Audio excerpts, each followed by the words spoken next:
नमस्कार विद्यार्थियों, बीए प्रथम वर्ष के प्रथम प्रश्न पत्र के अंतर्गत लोकतंत्र के बारे में हम अध्ययन कर चुके हैं। आज हम अधिनायक तंत्र के बारे में अध्ययन करेंगे। अधिनायक तंत्र या अधिनायकवाद, जिसे डिक्टेटरशिप भी कहते हैं, जिसके अंतर्गत यदि इसका अर्थ देखा जाए तो जब शासन की सारी शक्ति एक व्यक्ति या व्यक्ति के समूह या दल के हाथ में होती है तो उसे अधिनायक तंत्र कहा जाता है। प्राचीन समय के अंतर्गत ये होता था कि शासन के अंतर्गत जब संकट का समय आता था तो संकट के समय का सामना करने के लिए किसी व्यक्ति या अधिकारी के हाथ में कानून की विशेष शक्ति प्रदान कर दी जाती थी, जिसे अधिनायक कहा जाता था। और जब संकट का समय समाप्त होता था उसके बाद वो शक्ति वापस ले ली जाती थी, यानी कि कानून के द्वारा ही उसे प्राप्त होती थी और कानून के प्रति ही वो उत्तरदायी होता था और उसे अधिनायक कहा जाता था। लेकिन वर्तमान समय जो अधिनायकवाद है वो थोड़ा अलग है प्राचीन समय से। अधिनायकवाद और राजतंत्र, इसमें भी कई बार एक अर्थ के रूप में प्रयोग कर लिया जाता है, लेकिन वास्तव में अधिनायकवाद अलग है, राजतंत्र अलग है। राजतंत्र के अंतर्गत भी एक व्यक्ति के हाथ में सारी शक्तियों का तात्पर्य कार्यपालिका, व्यवस्थापिका और न्यायपालिका संबंधी सारी शक्तियां एक व्यक्ति के हाथ में होती है। राजतंत्र के अंतर्गत भी होती है और अधिनायक तंत्र के अंतर्गत भी होती है। लेकिन राजतंत्र को अधिनायक तंत्र और अधिनायक तंत्र को राजतंत्र नहीं कहा जा सकता, दोनों अलग अलग है। महत्वपूर्ण रूप से यदि अंतर देखा जाए तो राजतंत्र के अंतर्गत जो राजा है वो वंश परंपरा के आधार पर अपना पद प्राप्त करता है। अधिनायक तंत्र के अंतर्गत जो नेता है या अधिनायक है वो निर्वाचन के आधार पर भी, सैनिक शक्ति के आधार पर भी, या अपने दल के अंतर्गत विशेष स्थिति रखने के कारण या अपने समुदाय विशेष में विशेष स्थिति रखने के कारण, कोई भी कारण हो सकता है, उसके कारण से अधिनायक बनता है। जबकि राजतंत्र में वंश परंपरा यानी कि राजा का पुत्र ही राजा होगा, उस आधार पर शक्ति प्राप्त करता है। तो दोनों में भिन्नता है। अगर इसका अर्थ देखा जाए तो जैसे फोर्ड ये कहते हैं, विद्वान फोर्ड, कि राज्य के अध्यक्ष के द्वारा असाधारण और विधानोत्तर, विधान से उत्तर यानी कि विधान से पार करते हुए, विधान का सीमाओं को पार करते हुए जब शक्ति प्राप्त, सत्ता प्राप्त कर लेता है तो उसे अधिनायक कहा जाता है। इसी प्रकार एक और विद्वान है न्यूमैन, वो ये कहते हैं एक व्यक्ति अथवा व्यक्तियों के समूह के शासन से है। अधिनायकवाद का तात्पर्य एक व्यक्ति या व्यक्तियों के समूह के शासन से है जो राज्य में सत्ता का बलपूर्वक अधिकार कर लेते हैं और उसका असीमित प्रयोग करते हैं। बलपूर्वक अधिकार कर लेते हैं। बलपूर्वक अधिकार का तात्पर्य सैनिक शक्ति के आधार पर या अन्य साधनों के आधार पर, अपनी शक्ति के आधार पर जब सत्ता पर बलपूर्वक अधिकार कर लेते हैं और उस सत्ता का असीमित, जो किसी सीमा में बंधा हुआ नहीं है, न कानूनी, न नैतिक, न अंतर्राष्ट्रीय, राष्ट्रीय, किसी भी प्रकार की सीमा में बंधा हुआ नहीं है, ऐसी सत्ता का प्रयोग करते हैं तो उसे अधिनायकवाद कहा जाता है।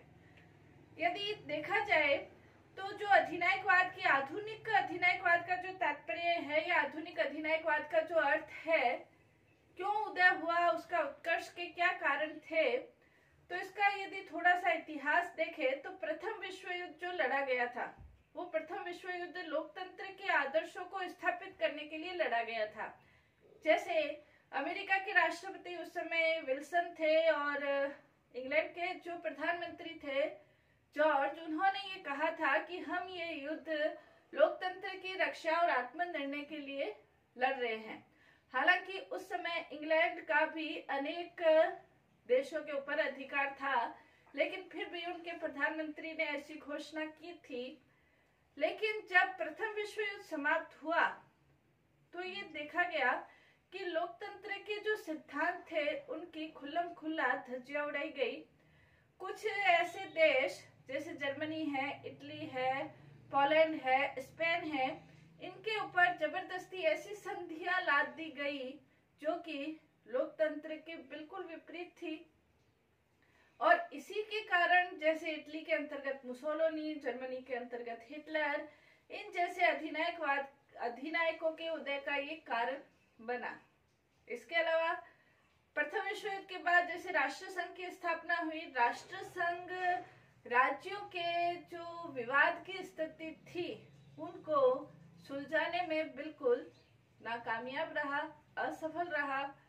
इसके अलावा जिन राज्यों के अंतर्गत ये जो मित्र राष्ट्र थे जिन्होंने लोकतंत्र के लिए युद्ध लड़ा था, इनके ऊपर जैसे यूगोस्लाविया है, रोमानिया है, इनके ऊपर लोकतंत्र का प्रथम बार प्रयोग किया गया या लोकतंत्रात्मक शासन पद्धति स्थापित की गई। लेकिन हुआ ये कि यहाँ पर लोकतांत्रिक परंपराएं विद्यमान नहीं थी और लोकतांत्रिक परंपराएं विद्यमान नहीं होने के कारण इन राज्यों के अंतर्गत भी अधिनायकवाद पनपा। कहने का तात्पर्य यह है कि प्रथम विश्व युद्ध के बाद कुछ ऐसी परिस्थितियां उत्पन्न हुई जो लोकतंत्र के उदय के लिए सहायक नहीं होकर अधिनायकवाद के उदय के लिए सहायक बनी। और इसी के कारण जर्मनी है, इटली है, स्पेन है, यूगोस्लाविया, रोमानिया, ग्रीस, इनके अंतर्गत जो लोकतांत्रिक शासन स्थापित नहीं होकर उल्टा अधिनायकवादी शासन स्थापित हुआ। अधिनायकवाद ये नहीं है कि अधिनायकवाद कोई अत्याचारी शासन हो या अधिनायकवाद जनता के बिल्कुल विपरीत हो। अधिनायकवाद के अंतर्गत जो अधिनायकवाद है, अधिनायक जो है वो राष्ट्रवाद की ऐसी भावनाओं को प्रेरित करता है लोगों के अंतर्गत कि लोगों को ये लगता है कि ये जो हमारा नेता है यही हमारा उत्थान करता है। और इसलिए कई बार अधिनायक जो होता है उसके साथ जनता की सहमति या उसके दल की सहमति भी हो सकती है। तो ये नहीं है कि वो अत्याचारी ही शासन हो, लेकिन अधिनायकवाद का यदि तात्पर्य एक लाइन में देखा जाए तो ये है कि वो व्यक्ति या समूह जो कि शासन की सारी सत्ता का प्रयोग करता है, सारे अधिकारों का प्रयोग करता है बिना किसी सीमाओं के अंतर्गत, तो उसे हम अधिनायकवाद कह सकते हैं, अधिनायकवादी प्रवृत्ति कह सकते हैं। नेक्स्ट इसके अंतर्गत यदि देखा जाए तो जो आधुनिक अधिनायक है उसके क्या लक्षण हैं, किन आधारों पर हम कह सकते हैं कि अमुक राज्य के अंतर्गत अधिनायकवादी शासन है। वर्तमान समय कई ऐसे राज्य हैं जो लोकतंत्र का दिखावा तो करते हैं लेकिन आंतरिक रूप से वहां पे भी अधिनायकवाद है। जैसे चीन के अंतर्गत यदि वर्तमान समय देखा जाए तो चीन में लोकतांत्रिक प्रक्रिया का पूरा दिखावा किया जाता है, चुनाव होते हैं, सब कुछ होता है, लेकिन चीन के जो राष्ट्रपति शी जिनपिंग है उन्होंने अपने आप को अनंत काल के लिए राष्ट्रपति घोषित कर दिया है। तो ये ऐसी कुछ देश हैं, अफ्रीका के अंतर्गत भी, एशिया के अंतर्गत भी, लैटिन अमेरिका के अंतर्गत भी ऐसे कुछ देश है जहां पर अधिनायकवादी शासन वर्तमान समय में भी विद्यमान है और कुछ देशों में लोकतंत्र का दिखावा किया जाता है लेकिन अधिनायकवादी शासन, तानाशाही शासन आज भी विद्यमान है। तो अधिनायकवाद के क्या लक्षण हैं जिनके आधार पर हम कह सके कि अमुक देश या शासन व्यवस्था अधिनायकवादी शासन व्यवस्था है। उसके अंतर्गत इनके कुछ लक्षण अलग अलग विद्वानों ने अलग अलग लक्षण बताए हैं। बेनी प्रसाद ने भी बताए, न्यूमैन ने भी बताए हैं। जो बेनी प्रसाद है भारतीय राजनीतिक विचारक है, उन्होंने अधिनायकवाद के कुछ लक्षण बताए हैं। पहला है सैनिकवाद की उपज। बेनी प्रसाद ये कहते हैं कि अधिनायकवादी जो शासन है वो सैनिक शक्ति के आधार पर अपनी सत्ता प्राप्त करते हैं। दूसरा, यह लोगों में राष्ट्रीय एकता की भावना का प्रतीक है। लोगों को ये लगता है कि हमारा जो ये नेता है, शासक है, यही हमारे राष्ट्र को आगे बढ़ा सकता है, ऊंचाइयों पर ले जा सकता है। तीसरा, युद्ध की ओर ज्यादा ध्यान देते हैं। आंतरिक समस्याओं से ध्यान हटाने के लिए अधिनायक युद्ध की ओर जनता का ध्यान ले जाते हैं और जनता को ये लगता है कि युद्ध जैसी समस्याओं का समाधान करने के लिए हमारे नेता बिल्कुल सही है। नेक्स्ट इसके अंतर्गत आंतरिक विद्रोह। यदि कभी अधिनायकवाद के विरुद्ध विद्रोह की स्थिति होती है, अधिनायक के विरुद्ध विद्रोह किया जाता है, तो उसे दृढ़ता पूर्वक दबा दिया जाता है। जैसे चीन के अंतर्गत 1989 के अंतर्गत कुछ लोगों ने विद्रोह किया तो उनको खुलेआम गोलियों से उड़ा दिया गया था।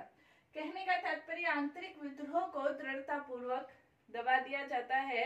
कोई भी व्यक्ति उनके विरुद्ध बोलने का, विद्रोह करने का साहस नहीं कर सकता है। इसके कुछ लक्षण देखे जाए तो जो विभिन्न विद्वानों ने जो इनके लक्षण बताए हैं, अधिनायकवाद के जो लक्षण बताए हैं, उसके अंतर्गत महत्वपूर्ण रूप से ये लक्षण कहे जा सकते हैं। अधिनायकवाद का जो पहला लक्षण है, इसके अंतर्गत सर्वाधिकारवादी ये राज्य होता है। सर्व अधिकारवादी यानी कि सब जो अधिकार है वो राज्य के पास है, वो उसे सर्वाधिकारवादी राज्य कहा है। इसके अंतर्गत जैसे मुसोलिनी ने ये कहा है कि सब कुछ राज्य के अंतर्गत ही है, सब कुछ राज्य के अंतर्गत ही है, राज्य के विरुद्ध और राज्य के विरुद्ध और राज्य के विद्रोह करने के विरुद्ध कुछ भी नहीं है। यानी कि जो कुछ भी है वो राज्य के अंतर्गत है, राज्य के बाहर और राज्य के विरुद्ध कुछ भी नहीं है। राज्य के विरुद्ध विद्रोह करने का भी कोई अधिकार नहीं है। आपको किसी भी प्रकार का अधिकार मिलता है, स्वतंत्रता मिलती है, तो भी आपको जरूरी नहीं है कि वो राज्य के अंतर्गत प्राप्त हो भी सकती है, नहीं भी हो सकती है, सब कुछ राज्य ही है, ये मुसोलिनी कहना चाहता है। नेक्स्ट, इसके अंतर्गत सर्वाधिकारवादी या अधिनायकवादी जो राज्य है वो प्रजातंत्र के विरोधी है। प्रजातंत्र को जैसे ये अधिनायकवादी कहते हैं, प्रजातंत्र सड़े हुए शव की भांति है और जो संसद की दुकानें हैं वो बकवास की दुकानें हैं। जो संसद भवन है बकवास की दुकानें हैं, तो वो प्रजातंत्र का विरोध करते हैं, प्रजातंत्रात्मक शासन प्रणाली का विरोध करते हैं। नेक्स्ट, इसके अंतर्गत ये जो अधिनायकवादी होते हैं, ये एक दल, एक नेता और एक कार्यक्रम में विश्वास करते हैं। विभिन्न दल, विभिन्न नेता, विभिन्न कार्यक्रम हो ऐसा नहीं है। एक ही दल में, एक ही नेता के अंतर्गत, एक ही कार्यक्रम के अंतर्गत इनका सारा कार्यक्रम होता है। नेक्स्ट, इसके अंतर्गत व्यक्तिगत स्वतंत्रता के ये शत्रु होते हैं। नागरिकों को व्यक्तिगत स्वतंत्रता प्राप्त हो, बोलने की स्वतंत्रता, अभिव्यक्ति की स्वतंत्रता, आलोचना की स्वतंत्रता, धार्मिक स्वतंत्रता, इस तरह की किसी भी प्रकार की कोई स्वतंत्रता प्राप्त नहीं होती है। जैसे मुसोलिनी ये कहते हैं कि नागरिकों का यही कर्तव्य है, स्वतंत्रता नहीं है, यही कर्तव्य है विश्वास, आज्ञा पालन और युद्ध। विश्वास करो अपने नेता में, आज्ञा पालन करो अपने नेता में और युद्ध के लिए हमेशा तैयार रहो। जैसे हिटलर भी ये कहते थे कि नागरिकों का कर्तव्य, अनुशासन और त्याग यही मूलभूत है और इसके अलावा कोई भी स्वतंत्रता या अधिकार प्राप्त नहीं है। नेक्स्ट, इसके अंतर्गत जो अधिनायकवादी शासन है उसके अंतर्गत जनमत निर्माण के जो साधन है, जिसके आधार पर जनता के विचारों का या जनता के विचारों को एक दिशा निर्धारित होती है, उनके साधनों के ऊपर जैसे टीवी है, अखबार है, पत्र पत्रिकाएं हैं, सोशल मीडिया है, इनके ऊपर पूर्ण रूप से नियंत्रण होता है। जैसे वर्तमान समय चीन के अंतर्गत यदि देखा जाए तो कोरोना महामारी के अंतर्गत वास्तविक स्थिति चीन में क्या थी, पूरी दुनिया को पता नहीं चली। जो चीन दिखाना चाहता था वो ही दुनिया को पता चली। कहने का तात्पर्य, इसके अंतर्गत जनमत निर्माण के जो साधन है उस पर पूर्ण रूप से शासक दल का अधिकार होता है। जो जनमत निर्माण के साधन है उनका एक ही कर्तव्य होता है कि वो जो शासक है, सरकार है, उसके प्रशंसा के अंतर्गत ही वो अपना कार्य करे, प्रशंसा में ही वो उसमें लेख लिखे, भाषण लिखे, समाचार पत्र प्रकाशित करे। तो जनमत निर्माण के साधनों पर कठोर नियंत्रण होता है। नेक्स्ट, इसके अंतर्गत उग्र राष्ट्रवाद में विश्वास करते हैं। उग्र राष्ट्रवाद में इसलिए विश्वास करते हैं क्योंकि राष्ट्रवादी भावनाओं को भड़का कर अपने राष्ट्र के लिए जनता से सब कुछ बलिदान करवाने के लिए उनके पास साधन मिल जाता है और अपने देश, अपनी संस्कृति, अपनी भाषा, अपने धर्म का इतना ज्यादा ये महत्व देते हैं कि दूसरे राष्ट्र के प्रति उनके मन में घृणा, वैमनस्य, नफरत की भावना पैदा हो जाती है। और इसके कारण से अपने देश, सभ्यता, संस्कृति का गुणगान करना कहीं गलत नहीं है, उसके प्रति गर्व की भावना भी होनी चाहिए।